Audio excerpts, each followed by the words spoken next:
Okay, we finished the core. Now, you exit the elevator at the back of the city. When you step off, you enter a long corridor filled with golden light. There are stone pillars of creamy gold with chiseled designs lined up the corridor. The tile floor is mosaic with a beautiful swirling motif. All along the walls are windows that filter in a golden light. It reminds you of the golden hour on the surface, with how softly warm it is. It has a tall ceiling, tall enough that with each step you take, it makes an echo. What a pretty place. And it looks like you aren't alone. You see Sans. Your heart skips a beat. A surge of happy butterflies merrily dance in your stomach. You cannot stop the smile on your face as you quicken your pace to meet him. Then you notice something. Something is off. Wrong. You slow down until you stop. You're more than a dozen steps away from him. You want to go to him, but something holds you back. We are in Judgement Hall. The drink, his behavior. I don't think he's here for a hug. He looks at you. He has a sharp, toothy grin on his face, but you don't see any warmth to it.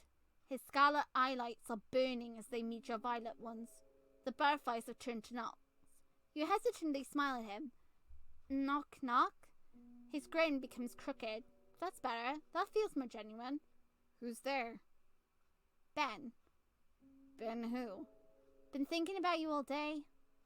For a few seconds, his face looks pained. Then the sharp grin is back, and you can't read him anymore.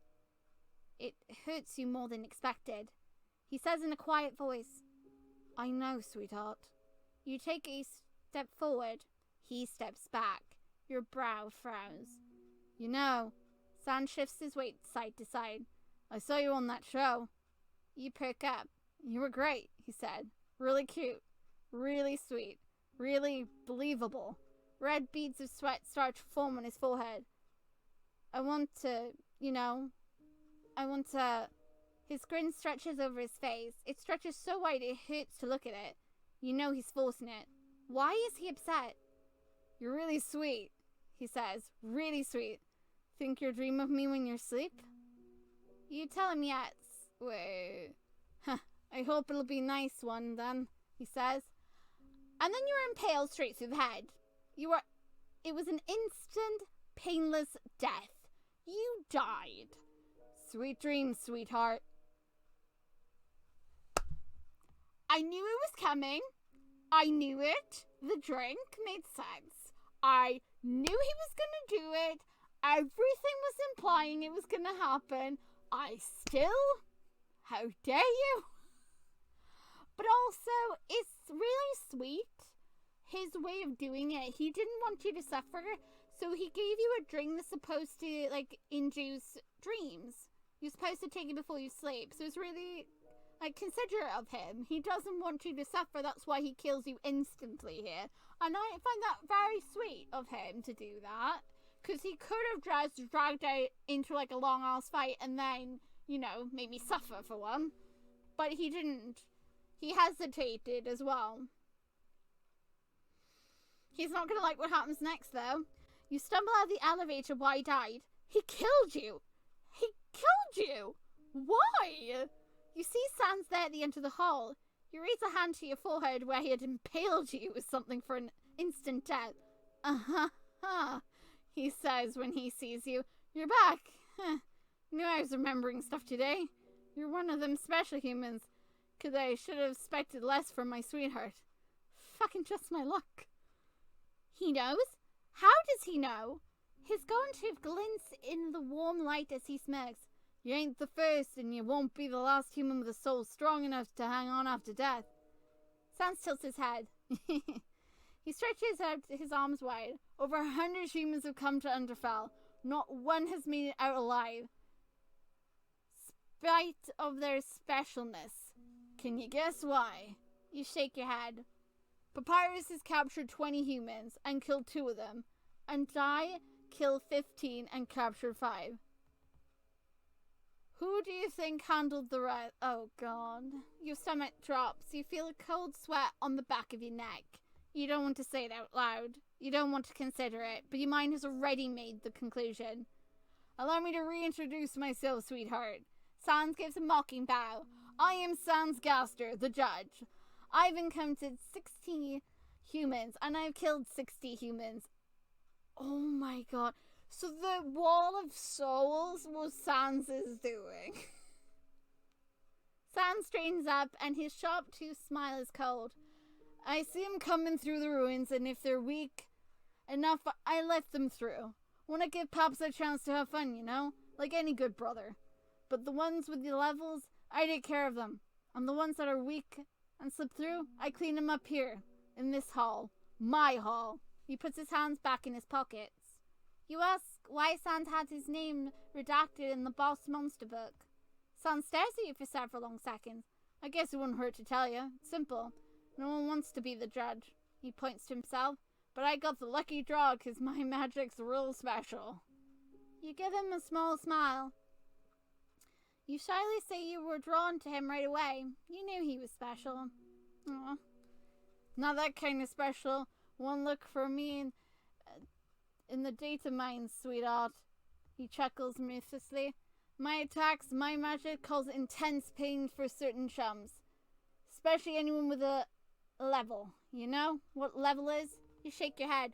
Figured you're at 0, so why would you? Level means level of violence, he says. It's trapped by your soul. You raise it when you gain XP. By XP, I mean execution points. He rolls his weight to the back of his heel. For we were sealed,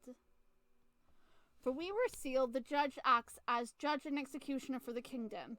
Citizens up for trial get a taste of the judge's magic. Their pain seals their fate.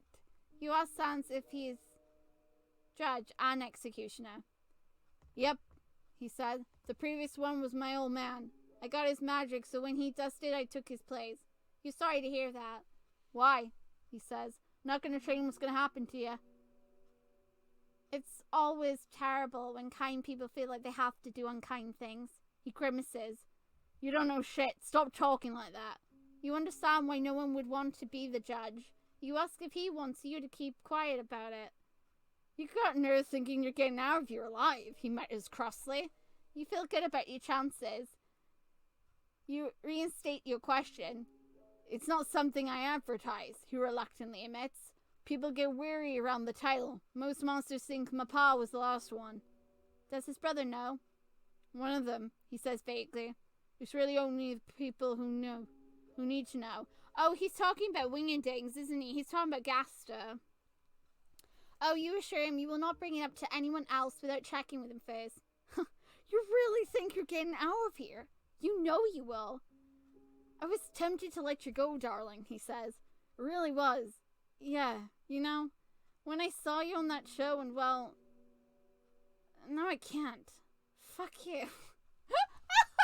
How is that my fault? What is it on the show that got him so annoyed? Was it the fact that my character said they liked him?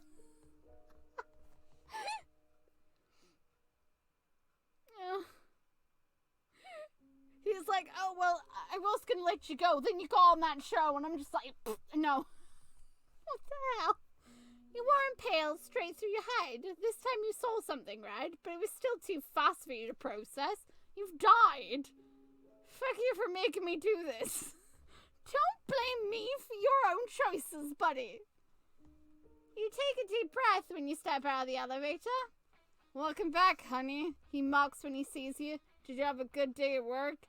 You tell him it's been a long day at work. You would love to relax with him. Shut up, babe. That does sound nice, huh? Oh my god.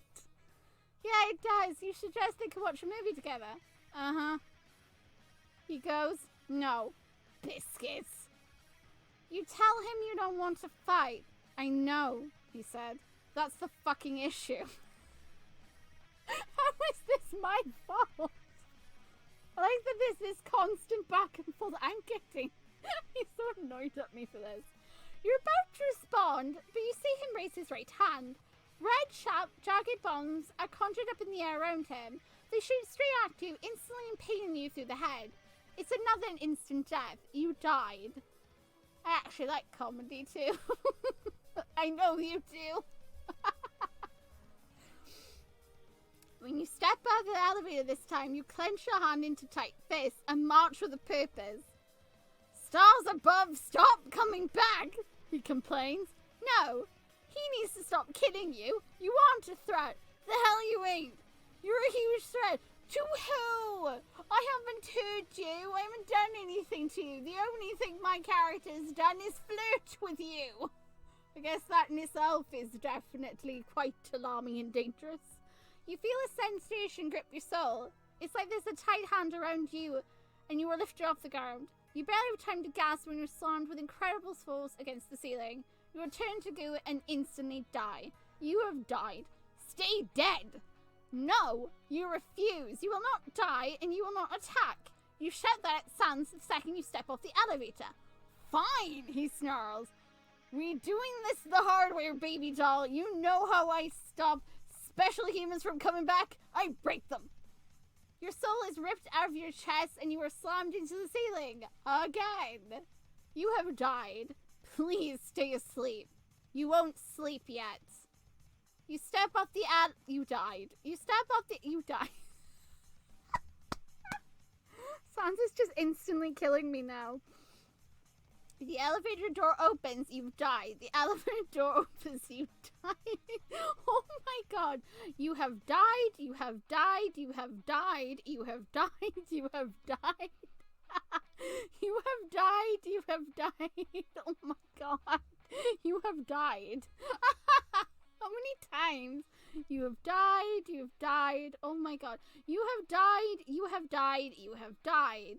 Sans huffs when you bolt back into the hall. You're still going? Fuck your determination! Fuck, you're determined! Yes you are. You are filled with determined. Sans has summoned bones from behind you to pierce the back of your head. You have died.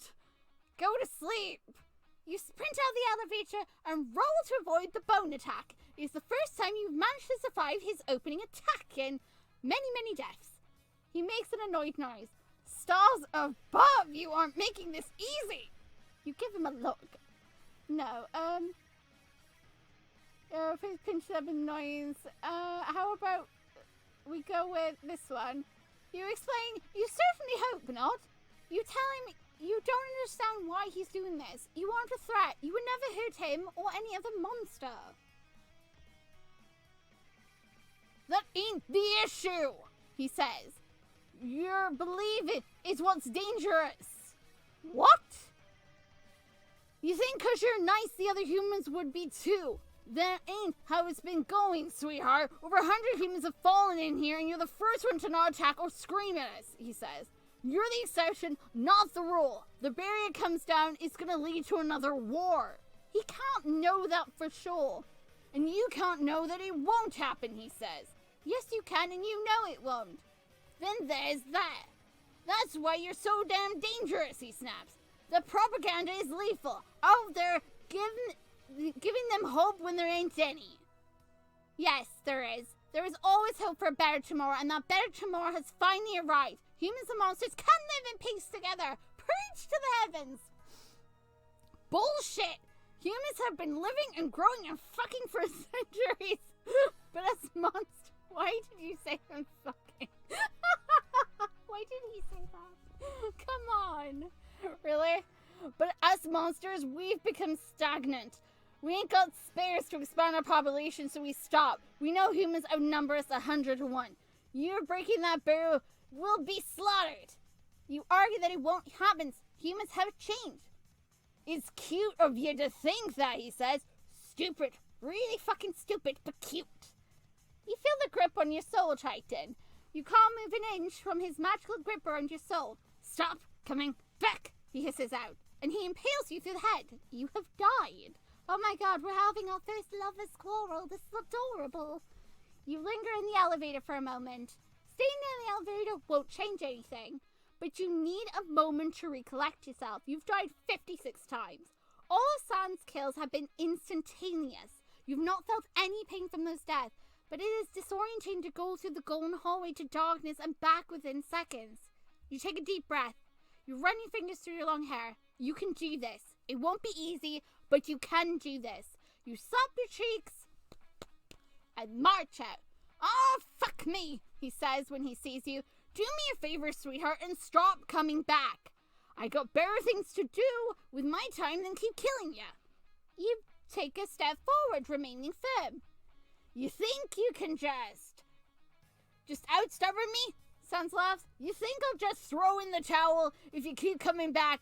That ain't how this is gonna work, Toots. I will break you. You continue your walk forward. He glares at you the entire time. You make it a few steps, then feel his magical grip on your heart. Stop it, he says. You ain't gonna win this one. You won't give up. Why? He asks. You don't know us. You don't know me. You got no reason to try so hard. You raise your chin. It's common sense to help someone who needs it. He flinches. We don't need help. You gesture out the window to the city below. The monsters inside speak for themselves. You feel their pain. You feel their isolation. Their stagnation. They deserve to feel the sun. You tell Sans he deserves to see the sun. A shudder goes through him. His red eyelids waver in his sockets. He screams back, "The fuck do you know?" He grips on your soul, tightens, and he throws you back. It's not a death, but it creates a purposeful distance. He snarls with venom in his voice.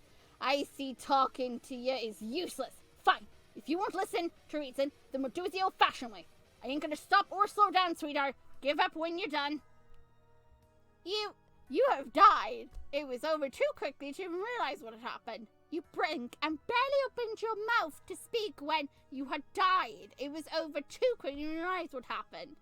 You are back. You blink once to adjust yourself to the light. You have died. Good freaking Lord, you return. You've died. You've died. You've died. You have died. You have died. You have died. All the deaths have been instantaneous. You've not been able to register the pain before you were brought back to life. You were brought to life too quickly to even feel his soul. But it's obvious what's going on. He doesn't want to cause you pain. All you can do right now is wait it out. That's fine. You can do this. You can wait for him. You lost count of how many times you have died. You keep dying and coming back until 1 minute, day, you don't know. Sam stares at you, his red eyes glowing brightly. There's enough power behind his left eye that it is generating its own aura, a flickering flame of burning yellow and red. You're fucking stubborn, he says. I was being nice all since you didn't hurt anyone, but not anymore, he said. He was being nice? That was him being nice? You were abruptly impaled through both of your feet, red bones sticking out from the floor and pinning your feet to where you stand. Immediate pain shoots up through you. Your reflexing crown in agony. Excuse you? Wait, hold on. I thought he said his magic works if you have levels. He's causing me pain, but I don't have levels. Oh. As more bones pierce through your shoulders into one of your arms, chunks of flesh fall onto the floor. You can see bits of your bones sticking out in places they should not be. Pain. There's only one thing you can process. Dilapidating, agonizing, horrific pain. It hurts. It does not burn. It is not cold. It is not tearing. It is no sensation other than pain. Your whole body involuntarily shakes. You think you will die from the intensity of your agony, yet you are not allowed death. Nothing has hurt so much before. There is no comparison to this torture. No death comes close to this purposeful torment you are currently enduring. Pain. And that's all you can process. Your soul is beautiful. Your kindness is unwavering. You sparkle with a captivating splendor in this kingdom of despair. You are you. Oh God, I'm talking to myself again. I am delirious with pain. And you alone are enough to conquer this pain. Your determination flares through you. The world becomes muted. You stop trembling. You can think again. Twinkle is Twinkle. You are you. You are in a cage of bones. Blood drips down your limbs. Sans slowly walks towards you until he's close enough to touch. Hurts, doesn't it? He says softly. The red lights in his eye sockets tremble. More will be coming, sweetheart. Lots more unless you stop. Don't come back. He finally is close to you. He's finally in reach. You can feel his soul. Although it remains hidden from sight, you reach out a hand to touch his cheek and you tell him, knock, knock. You reach out a hand to touch his cheek. Your whole arm trembles from the gashes dug inside. You can't even close your hand into a fist because of the torn ligament. Your palm is drenched in blood. Sam meets your gaze. He seems to brace himself for something. Your gentle touch is not what he was expecting. As soon as you cup his cheek, you see an array of emotions rapidly cross his face. Surprise, horror, disdain, remorse. You whisper, knock, knock. You're so fucking stupid, he whispers. A bone shoots up from the floor and pierces your heart. It is a long death. You don't die immediately from a broken heart. You still feel the pain of every injury previously inflicted, although dulled due to your soul. And then all of it doubled when you realize you're no longer catching your breath. Sucking in does nothing. Agony in your chest prevents you from doing anything. You keep your hand on his cheek. You give him a smile, and you see in his eyes, you aren't the only one with a broken heart. It is the last thing you can do before you die. You have died. Who's there? Please be me who's there. Oh my god. This is actually really sad. I don't like this. Because this is so distressing for Sans too. Because he doesn't necessarily want to kill you, but at the same time he's like, yeah, but it's going to be a slaughter if I just let you do what you want. You're giving them hope, and if they go out and these humans, they're not nice like you are, they'll all be killed. There's only so many of us left. We're the last monsters. When you're alive again, he starts yelling at you. What the fuck? You want me to really hurt you, huh? You think I won't? You think I'll just let you go if you keep up and at it? That ain't gonna work. So stop it. Stop it. Stop it. Stop it. He clutches at his skull, red sweat dripping off him. Stop it. Stop it. Stop it, you idiot. You dumbass. Fuck yeah. Sans is distressed. Red magic blazing off a malicious aura. A graveyard bone shoots up in random directions from the floor. You do your best to dodge the chaotic attack. Thankfully, you've actually gotten pretty good at keeping yourself alive thanks to your previous encounters. Or maybe it's just the air in Underfell. You've never had to fight for your life on the surface, so you don't have any experience to compare it to. Fuck, fuck, fuck, fuck, fuck, he chants. He bends over and holds his skull. You can feel his soul is in knots, even at a distance. Your chest feels tight. Your soul yearns to reach out to him. Your kindness propels you to make that first step. You move forward. A huge push of raw magic makes you stumble, but you continue. You duck beneath a wild attack. You sidestep a surge of bones. You are almost there. The hallway is filled with pink light. It overtakes Sans. You can almost reach him. I'm done, he screeches, abruptly straightening up. 2 white dragon skulls. Oh god, the Gastro Blasters. The 2 white dragon skull things with 4 glowing red eyes materialize above him, and you can feel the air humming with magic as red light builds in the mouth.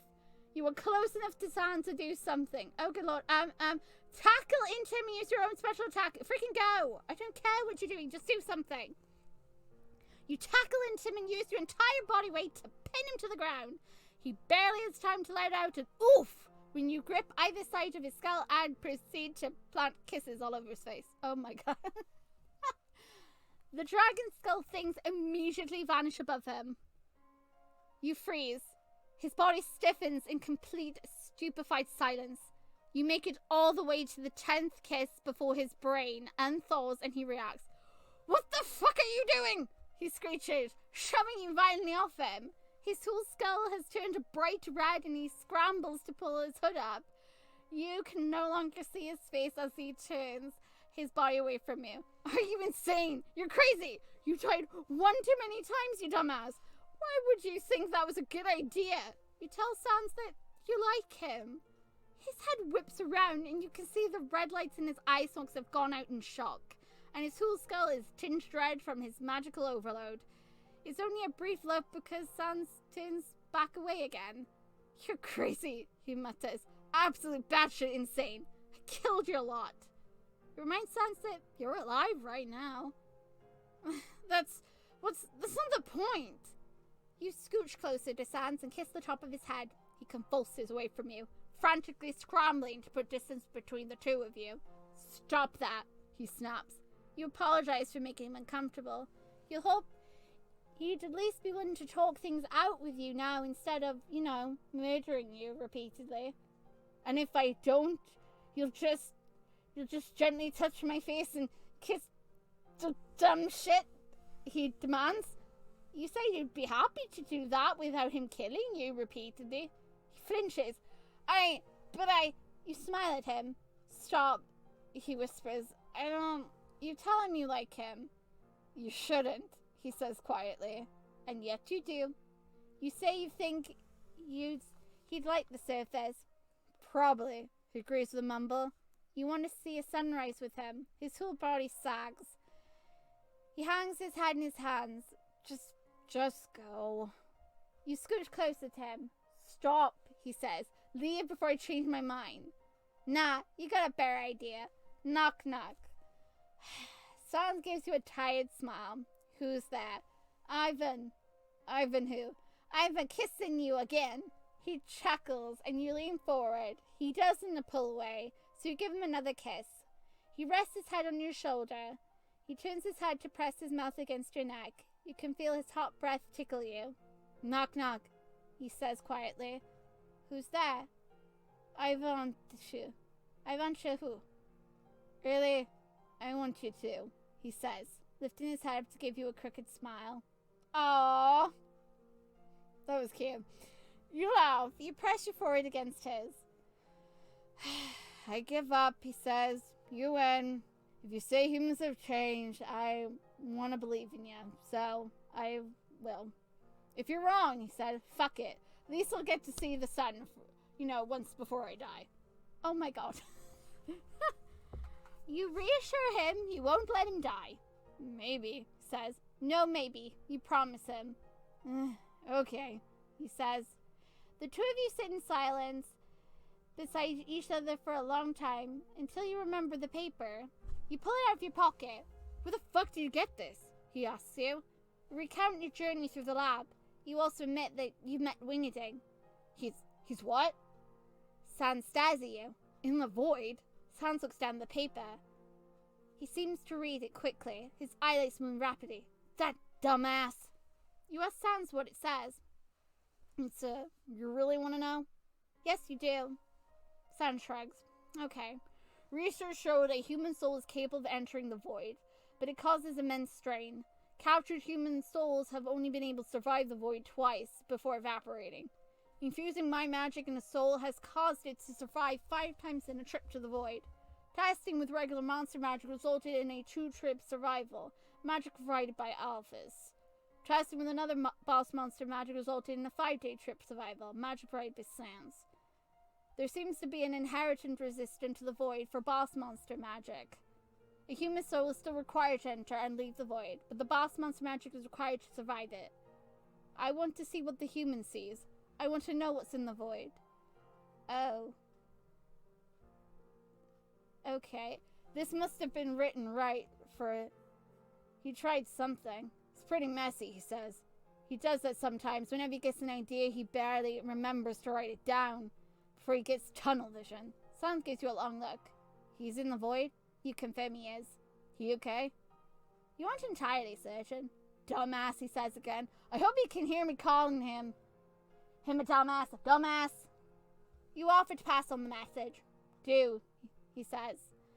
Because he's a huge dumbass. Going into the void without any warning or backup. Didn't even think to tell anyone either. From the look of how hastily scribbled this note is.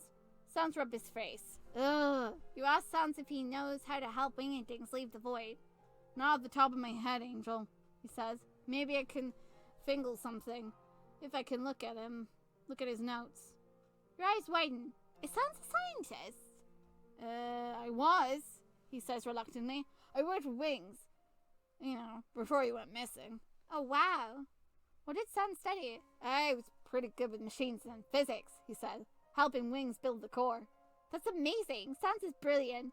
A slight reddish hue from under his eye sockets. Not really. You reassure him that he is. You ask, what was the last project you worked on? Was a gun, he said. Space gun. Oh god, it's the ray gun thingy, isn't it? Humans have been to space, right? He asks you. To your nod, he continues. And one of the humans that came through had a book about space. Wanted to try and replicate it from it. Asgard wanted a weapon, so made a gun. Created a bubble of vacuum that was supposed to mimic space. Ew. Only used it once, he says. Gave the subject to Al to take a look. It was a long time ago. He rolls his shoulders. Humans got a lot of guns, don't they? You suppose civilians aren't allowed to own lethal guns? He smiles crookedly. What's a non-lethal gun? You explain that citizens can purchase a status gun if they pass the psych evaluation. It'll put any living being in the status. They'll be immobilized but conscious. They are very expensive, however, because they are fueled by magic, which is a dying resource. Only wealthy humans can have one. Do you have one? You have never felt the need for one. You doubt you ever will. I can tell. He says, you're too soft for your own good. You give him a sly smile. You think he likes your softness. Shut up, he says. Crimson hue under his eye socket, spreading further across his skull. Don't get smug. You shift your weight to press against him and rest your hand on top of his. Ah.